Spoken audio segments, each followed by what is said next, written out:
For the first time in a while, we're heading to Scotland for this case, and I'll warn you, it's heartbreaking and horrendous. But when the case seems like it couldn't get any worse, it does. In all, there's 3 people that have been convicted for doing this girl wrong. Before we get into it, disclaimers are a must. This is a true crime case. It's a real story involving real people. So although I don't want you to share it and comment, please do so with sensitivity. Amber Gibson's story began on New Year's Day in 2005 at Wishaw General Hospital in Lanarkshire, Scotland. Her brother Connor Gibson had been born in the same hospital just 2 years before. The dad were apparently much older than the mom, and it's thought that they met online. But what we do know is by the time that Amber had been born, there was already a pattern of domestic abuse that had been well established within the family home. That family home was on North Berwick Crescent, East Kilbride, Glasgow. Their dad was appallingly violent towards the mom, to the extent between August 2001 and August 2007, he would punch her in the face and kick her in the body. As a result, by 2008, Connor and Amber were taken from their parents and placed into care at just 3 and 5 years old. The Mail Online reported that their maternal grandparents tried to get them to stay with them. However, the social workers at South Lanarkshire Council blocked their efforts. The Nivens were then approached and asked to look after them in their home in a different part of Lanarkshire, and they accepted. So Amber and Connor moved into their home in Loch Hall. When they arrived, Connor turned to his little sister and said, "We are safe." And then a few years later, the Nivens became permanent guardians for the siblings. As with all siblings, they would have their ups and downs, but Mr. Niven would later report that together they were not a good mix. I don't know if Amber and Connor ever went to the same school, but for some time while they was in the care of the Nivens, they did go to separate schools. Amber went to Morehouse Academy in Bathgate. It's a specialist school which is privately run and cares for children aged 11 to 18 who face social and educational challenges. Her brother Connor was a pupil at Keir Campus in Blantyre, which is a secondary school for pupils with social, emotional and behavioural needs. Connor's former school friends have apparently described him as a loner who was prone to sudden fits of rage, stating that he'd talk about killing other pupils. In fact, some of the threats that have been reported are just outright appalling, and I don't quite want to repeat them. Eventually, the foster care with the Nivens broke down. Amber moved into Hill House Children's Unit in Hamilton, Lanarkshire, when she was 14. Connor, on the other hand, stayed with the Nivens for another 2 years, until his 18th birthday in 2020. The year after Connor moved out in 2021, he was living in a Blue Triangle Project hostel for homeless young people in Hamilton. Meanwhile, Amber was still living at Hill House, which is only a mile or 2 away. On the 8th of June 2021, 16-year-old Amber Gibson was at the home of 20-year-old Jamie Stars. That's in Bothwell, Lanarkshire. Now, I read that Amber didn't know him or the other 2 people she was with, so she certainly didn't know that Jamie was on bail for raping another teenager just 13 days before. Unfortunately, despite his bail, he also raped Amber. The only reason this came out was because later on, back at the homeless unit, she was really quiet when people were talking about a TikTok user who'd been accused of doing just that. She then revealed what had happened. A teenage boy then went and told a member of staff, and they phoned the police. Police were quick to go and get a statement from Amber, in which she explained that she'd woke up with no recollection of what had happened. She was naked on the bottom half, and then she realised the person that she was in bed with was fully naked, but she had absolutely no memory of anything. Not kissing him, not hugging him, nothing. The police showed her a board picture or picture board, and she did identify Jamie from the photos. We'll discuss Jamie's sentencing later, but from Amber's statement, the police did manage to convict Jamie. However, Amber wouldn't be able to see justice done. She wouldn't be able to give any more evidence. While the prosecution service were gathering enough evidence and waiting for court to convict Jamie, 5 months later, on the night of Friday the 26th of November 2021, Connor phoned Hill House to talk to Amber. Amber was really excited to see her brother, and at 9:15 at night, she did go out to meet him. Before she went out though, a member of staff tried to discourage her, saying, "Look, it's really wintry out there, it's windy, it's not a very nice night, don't go out." But nonetheless, she went out. However, before she did, she decided, look, my phone's going to die, it's low on battery, so she'd get a few members of staff her brother's number in case they needed to contact her. Just over half an hour later, at 9 minutes to 10 at night, Amber sent a friend a selfie with her brother. There was a caption over this picture of Amber and Connor that simply said, "My big bro." That Snapchat selfie was the last time anybody heard from Amber. Later that night, Amber's friends and the care home staff noticed that she hadn't returned home. A residential worker tried to call Amber's phone. That were at 10 minutes to midnight, but there were no answer.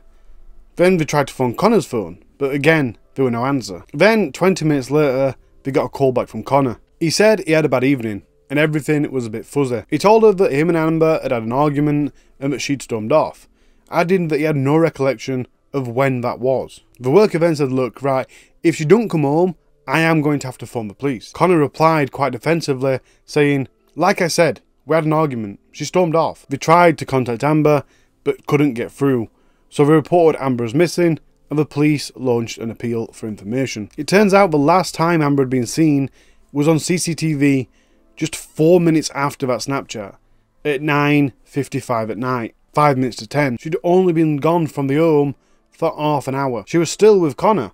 They were walking side by side on Casdow Street in Hamilton. Amber was wearing a black jacket with a fur hood, light grey jogging bottoms and white trainers. Over the next 2 days while Amber was missing, Connor didn't speak to the Nivens. Then just 36 hours after she'd last been seen, at around 10 past 10 on Sunday morning, Sunday the 28th of November 2021, a passerby found a body in a wooded area of Cadscow Glen, Hamilton, South Lanarkshire. It had been snowing, so during the time that Amber was found in the park, there was a few families in the park playing in the snow. The police wasted no time. In response to the call from a passerby, the police ascended en masse. A large area of the park were cordoned off by police, and Cadzow Street was closed by police. The next morning, Monday the 29th of November, the police confirmed a body had been found, but it wasn't until the evening that they confirmed it was Amber. The evening after that, Tuesday the 30th of November, the police informed the public that Amber had indeed been murdered. They reassured the public that there was no further danger and this was an isolated incident. It was only after that she'd been found that Connor had contact with the Nivens, and he explained to them that he'd fallen out with Amber and he'd left her 2 days before. Now, I am not entirely sure what bit of evidence came first, but I'm sure it didn't take long for police to figure out that the last person to see Amber alive was her brother Connor. And then a lot of evidence just fell into place which directly pointed at Connor as the murderer. Less than 2 hours after they'd been seen together on CCTV crossing a bridge, Connor was seen walking back across the bridge at 11:42. It was then seen again on CCTV on a nearby street at 1:45. Then at 9 minutes to midnight, he was stood on a darkened pavement, slumping against a fence. At 24 minutes past midnight, a phone that was later found in Connor's room sent a message on Snapchat to a group of 5 people. The message said, "I'm really going to need you guys' help with something when you come back.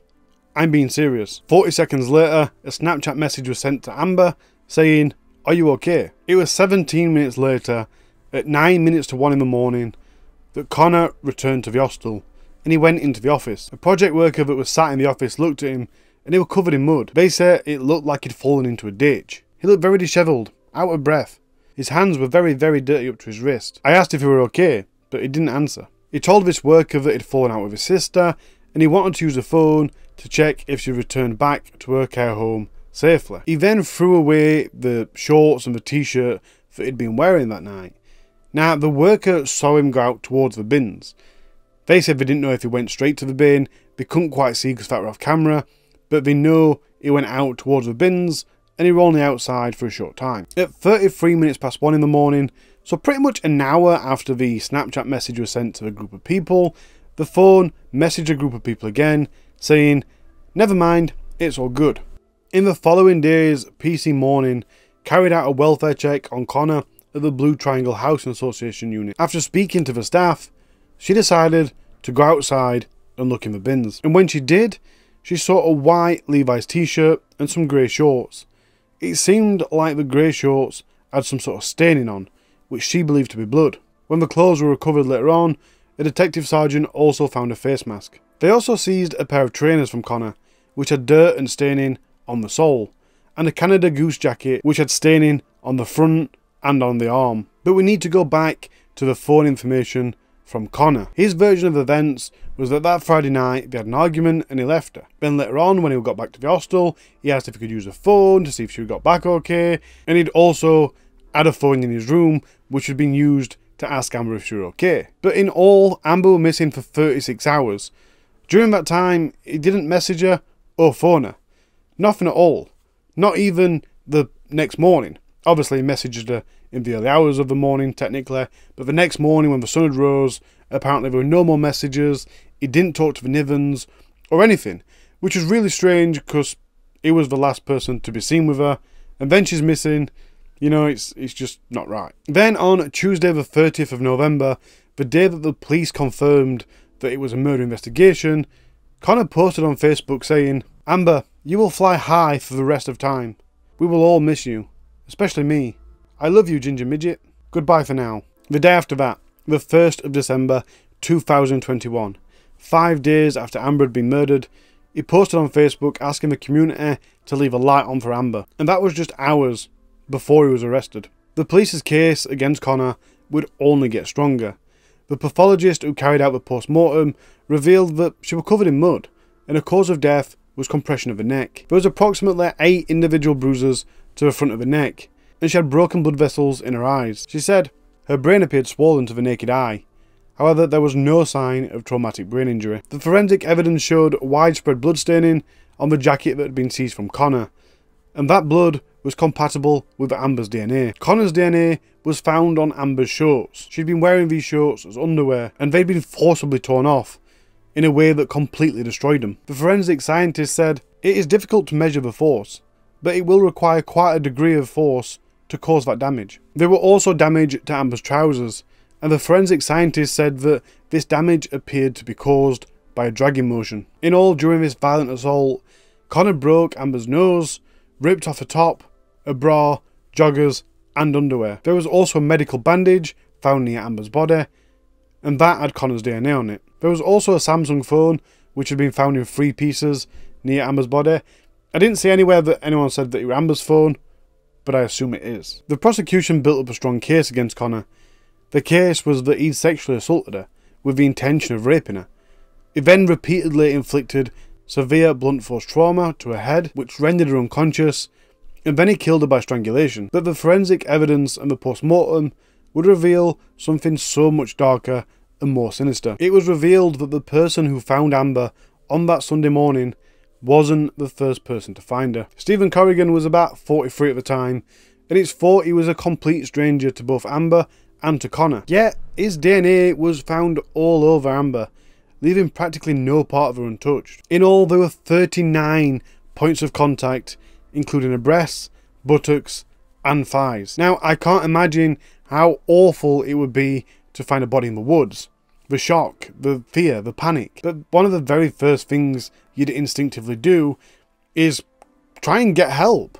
Call 999. And maybe while doing so, you check the vital signs. But it was the prosecution's case that this incredibly depraved man had no intention of calling for help. Instead, what he did was touch her all over and then further conceal her body. When she was found, there was broken branches over her in an attempt to cover her up, with most of the branches on her lower half. So now it's off to court.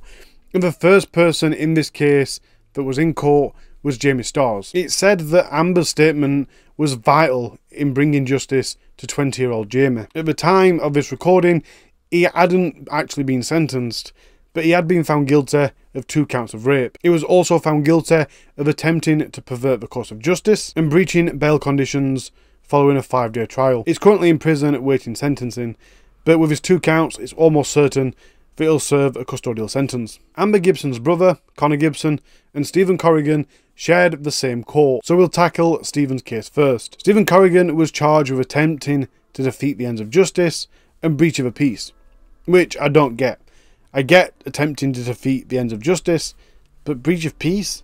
Surely there should be another charge in here as well. Anyway, his defence took the form of an alibi, and that's something that we don't hear often on this channel. And in my opinion, his defence contradicted itself at least one major time. While I was researching this, I never found anywhere that Stephen said, look, I knew her before, we'd interacted before her death. However, his defence got the pathologist to confirm that the DNA could have been there before or after death.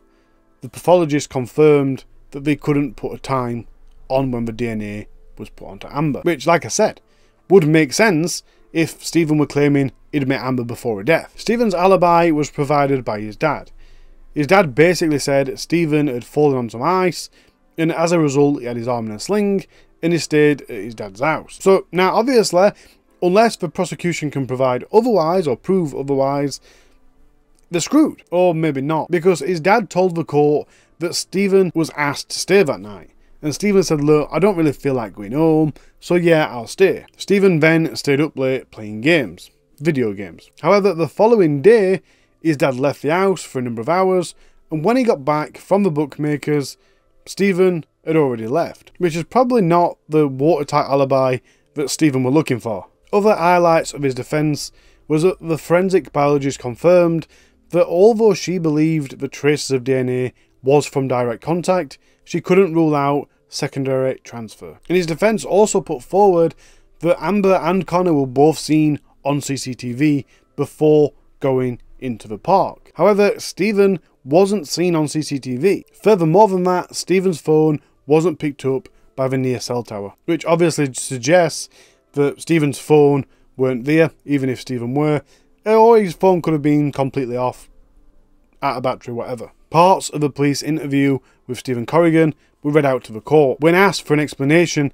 to his DNA being all over Amber's body, he said, "It's a shock. It's a shock to me." And throughout this interview, he just repeatedly said that he didn't know why his DNA was all over Amber, and at one point he said he was at a complete loss. He also told police he had nothing to hide. When asked if he'd been around the area that Amber's body had been found, he said, "I may have dropped into the bush for a pee, if I've had a drink or something." In all, there were 11 circumstances incriminating Stephen, and he had absolutely no plausible explanation for his DNA being found on Amber. In the way that I've told this case, you've already heard a lot of the incriminating evidence against Connor. His defence asked the forensic biologist if Connor's DNA had been found on Amber's breast, buttocks or other intimate areas, and she confirmed that it had not. But his DNA had been found on her body, her bra and her underwear. Just to clarify, in regards to the bra, his DNA was found on both the inside and the outside of the cup, as well as on the fastening. His DNA was also found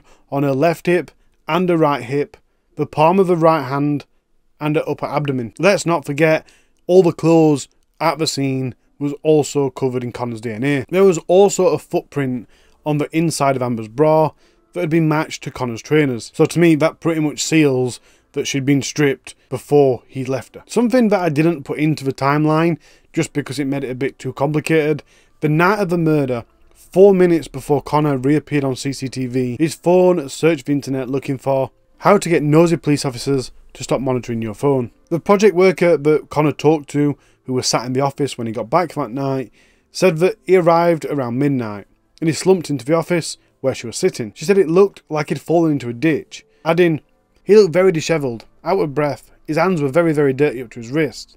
I asked, was he okay? But he didn't answer." Now, I know I've already told you that quote, but there's another quote that I think's been paraphrased differently from the same quote, and that is, "He explained to me he had family issues, and had an argument with his sister. That was why he wanted to use the phone to see if she'd returned home safely. There was dirt on his shoes. There was a cut on his left shin. He complained there were stings on his arms like scratches. I asked if he was hurt. He didn't answer me." He then spent 30 seconds on the phone. After that, she asked him again if he was okay. He said again he had family issues, and had an argument with his sister, and said he phoned the children's home to ask if she got home safely. She said she then advised him to go and get a shower to see if that would help with the scratches on his arms. The court also heard from police that said Connor had told an officer that he'd got into a disagreement with Amber and he left her crying. But the sergeant said he was unclear of the location of the argument. He made a follow-up phone call to Connor on the morning of the 27th of November. He said that he met Amber about 9:30 on Friday, and they walked around the Hamilton area. They had a disagreement later on, about 10:30, regarding the foster parents. When he left Amber, she was crying. I asked him where he was. He was evasive, avoiding the question at times. He said he did not know the area that well. Another officer said that Connor was quite contradictory at times in regards to the Hamilton area and landmarks. The officer said that when he asked Connor where he'd fallen over, in regards to him being covered in mud, he said it happened behind a local football ground. I asked why he was there, and he said he was running from a friend's house in the White Hill area. But he refused to give details in regards to his friend, because he didn't want to get anyone else involved. On Tuesday, the 25th of July, 2023, Connor Gibson was found guilty of murder, sexual assault, and attempting to defeat the ends of justice. Stephen Corrigan was also found guilty in the same court at the same time of attempting to defeat the ends of justice and a breach of a peace. They haven't been sentenced yet, but they are due to be sentenced on Monday, the 4th of September, 2023. Of course, I will keep you up to date with Jamie's sentence, and Stephen's, and Connor's. The judge told Connor that he would receive a life sentence, stating that the last thing that Amber would have seen would be her brother strangling her, and that he would pay heavily for that. He told Stephen Corrigan, "You came across a girl who had been strangled to death and was naked. Instead of alerting authorities, you handled her body, and your DNA told the story.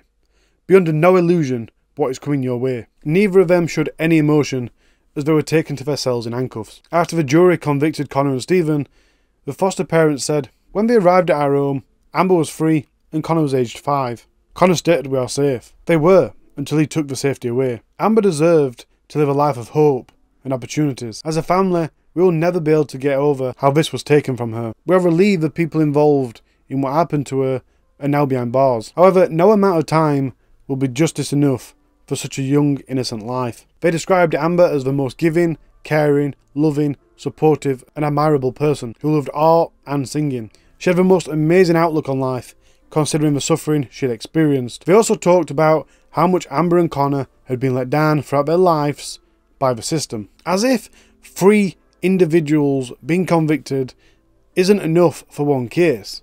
But it turns out Amber and Connor's dad had been sentenced just 3 months before, in April 2023. That was for both kinds of assault between 2001 and 2008. And I mean, that is, by the sounds of it, a case all upon itself. It really, really does sound very horrible and brutal. But the reason that's even more important to this case is because that was barred from being reported until after Amber's case had been concluded. Another extra bit of information I've got for you is a news article from the Mirror reports the twisted killer, Connor, had previously contacted the Daily Record about Amber, claiming he wanted everyone to know what she was really like. He told the reporter, "I'd like people to know what Amber was like. The real Amber. Not the Amber that people saw, but the person that she was on the inside. I'd like them to know. I know some people will not agree with me talking to you. However, this is my decision." After the verdict had been delivered, the local authority responsible for the care of Amber Gibson has confirmed that an independent review on her death is underway, and the findings will be made public. Now, I know I touched on it slightly a minute ago throughout their quote, but the Nivens really have pushed that the social workers have got blood on their hands, or the social services, and they didn't do enough to support Amber. So it'll be interesting to see what this review comes out with. Now, as I said, I haven't done Jamie Starr's sentencing because he hasn't been sentenced yet. I haven't done Connor Gibson's, and there's also the review. I will update you on them individually as they come out, probably in the community feed. And then when there's enough, I'll also do an update video. I might even remove this video and re-upload it after I've uploaded the update video. Now, I know that this is already getting cases being uploaded. I saw one this morning. So I'm sorry if you've already heard this case, but it's a case that I have been following for a little while, and I couldn't not cover it. It is an absolutely horrible case. It's in the UK, so I figured I'm just going to get it out there, and hopefully you're going to find something through my content that you want through others. Like I said, let's just hope that Connor absolutely gets a book thrown at him. I can already see some of the mitigating factors, but let's face it, the aggravating factors are there. This is so depraved. The sentencing for Stephen Corrigan is going to be extremely interesting. Like I said, he's been found guilty of breaching the peace. He assaulted a body, a naked body. So that is a very strange charge in my eyes. Again, I couldn't even imagine what his sentence is going to be for that. And it also baffles me as well, because it seems the only thing that they really have on him that's concrete is his DNA. That is the only thing that they can say. They can't actually pin him in the location at that time or anything like that. So it would be interesting to follow that throughout the years and see if anything else comes out. And it is scary, really. But obviously, if he can't come up with a defence. So I'm not saying I think he's innocent. From what I've heard, I do think he's guilty. And the jury has found him guilty, so that's that. But it's just incredible. And like I said, this case is really heartbreaking. There's nothing to be learned here. And I know a lot of people are going to say, oh, blaming the system. I haven't blamed the system, by the way. Let me put that there. I haven't blamed the system. The Nivens have, other people have, and the review's coming out. And when the inquiry, the review, whatever, is concluded, then we'll know more. I can't see, to be honest, that there's all that much accountability to it, but there you go. All I'm saying is, I love you. Take care of yourself. Take care of those around you. And I'll see you next week. Bye.